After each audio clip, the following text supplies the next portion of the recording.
My entire life, I thought the problem was me. Constant exploration of my own mind with self help books, mindfulness practice, therapy, journaling, all of it to explain something that was a problem, something that I needed to fix. Every morning, I'm journaling 3 pages in a college rolled notebook just to figure out what the issue is. And November 21st, 2025, I finally get an answer that I had never even considered.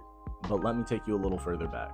August 6th, 2025, my 28th birthday, I'm journaling, same as I do every morning. About 3 pages, I got my lo-fi playing, and I'm writing, but I noticed this is the same type of stuff that I was writing a year ago, and a year before that, and a year before that. The same sadness, the same grief, the same anger of why haven't I progressed? Why am I not happy where I'm at? I still have this deep feeling of inadequacy. Like I wasn't doing enough, even though I changed jobs. I built a coaching business that was helping people. I had my strength back after a torn pec. I did so much, but still was not happy with where I was at. I worked on myself constantly, daily even, and didn't realize that I was running on a program that was built on other people's expectations, other people's rules on how you should do things. And that had been my entire life. What people were calling work ethic and discipline was just me listening to what everyone was saying, following the rules that I was told. And I've been running that way since I was a kid. So the pattern of grief, sadness, anger, it all makes sense because it's something that I've been doing for as long as I can remember. Now, I didn't get to an answer on my birthday, but I carried that thought process from August all the way to November. I was still searching. I was still believing that there was something wrong with me. And on November 21st, of course, I'm doom scrolling on Instagram and I see this dumb meme that's like,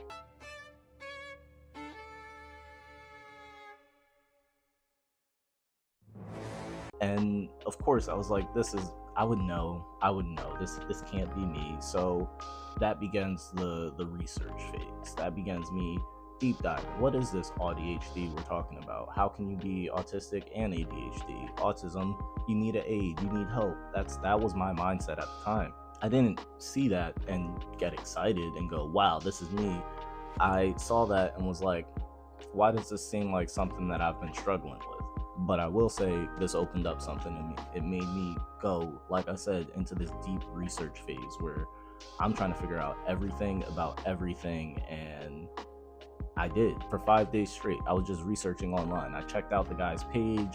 I found other influencers to do a whole bunch of autism and ADHD, neurodivergent conversations. And the more I looked into it, the more I was like, oh shit, this is me to a T. For a little bit, there was some relief. There was some excitement in knowing, but then it threw me into a meltdown. I found myself sitting at my desk again, crying, pacing the room for the first time, wondering what the hell does this mean? To be completely honest, that just threw me into grief. It was grief and sadness because that little kid who grew up not knowing was following a whole bunch of rules that were set up for him, not realizing that there's nuance to it, not realizing that not everybody's following the same rules, not everybody's thinking the same way as me. And that led to a lot of difficulty. It was hard for me to maintain long relationships. It was hard for me to adapt, but I'm a smart person. I figured it out. I learned how to be what people needed instead of being what I needed. For a few months, I tried figuring this all out on my own.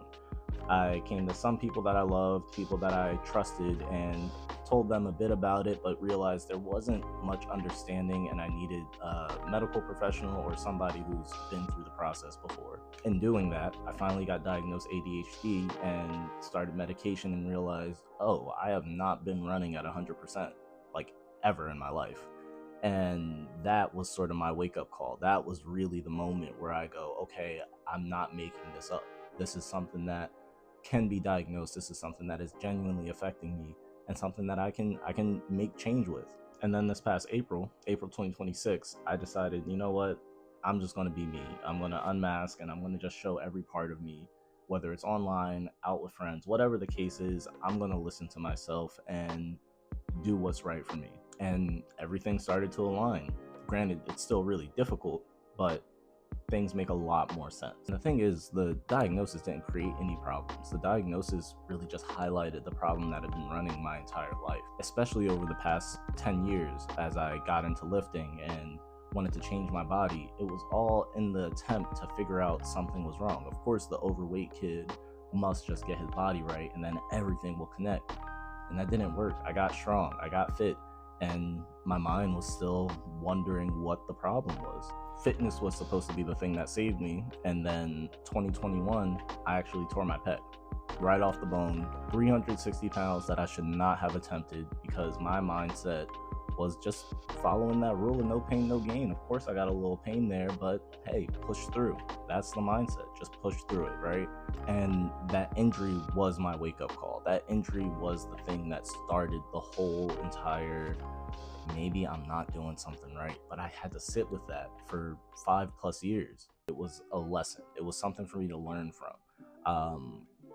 It took over a year and a half for it to completely heal because it got infected, and I went through an entire journey in my mind of respecting my body and understanding that you can't just push through. You have to acknowledge it. You have to love yourself through these battles. And that was the start. 4 years of changing my mindset and trying to figure out how I can better myself led me to the eventual conclusion that I'm autistic and ADHD. That constant loop of shame that just push through. Everyone has hard days. You're not special. I stopped thinking like that. And now I understand that my brain just works a little differently. And sometimes I do need to think through an entire process. I do need to ask a million questions before I can understand why I'm doing something. Understanding is not even half the story for me. Understanding is the entire point. I realized that there were different questions that I could ask myself, and that began the process of really bettering how I think. Even after I improved and recovered from that injury, I still had this nagging question of how am I going to fix myself? What is my problem? And after getting these diagnoses, I learned that I'm not the problem, and I was just building on architecture that wasn't gonna work. The reason I felt like I wasn't making progress is because I was still building on the foundation of I'm the problem. There's something wrong with me. And you cannot build on foundation that is just shame that doesn't work. It's not sustainable. That injury came from a loop that a lot of us struggle with. It's shame about yesterday. So because of that shame, you create this impossible plan for tomorrow. And when you can't accomplish that plan, what do? You shame yourself again, and now we're right back into it. I can name this loop so easily in other people because I lived it for over a decade. This constant shame and wondering how everything that I'm doing right on paper isn't translating to how I feel. You know, going to college, graduating, getting a job, working in a field that I actually enjoy, and still feeling like something is wrong there is a level of frustration that is unmatched. You sit up in bed all night, you journal all your thoughts, you go to therapy because you're like, there has to be an answer here. And for me, the answer was ADHD. I knew that I was autistic and ADHD, and then things started to get a little more clear. Everything that felt like a liability was actually the things bringing me clarity. And these are the things that allow me to help people. If you're watching this and you're wondering how you've done everything right but still feel like you're losing this fight, you still feel like you're losing at life, whatever you want to name it, it's not because you're the problem. The problem has never been you. It's you're following systems that aren't meant for you. You're following rules that aren't rules to begin with. So how do you break that loop? What does it look like to escape it? The question isn't whether you can fix yourself, but whether you're willing to stop trying to fix yourself. There's nothing to correct. It's just about leaning into who you truly are. The doubt and the shame is only there because it was built into you by others' expectations, what the world expects you to do, and that's just not how your brain works. You doubt your own mind because you were taught not to trust it. You were shown by society that your thinking is wrong, and it's not. I'm telling you right now, you already know what you need.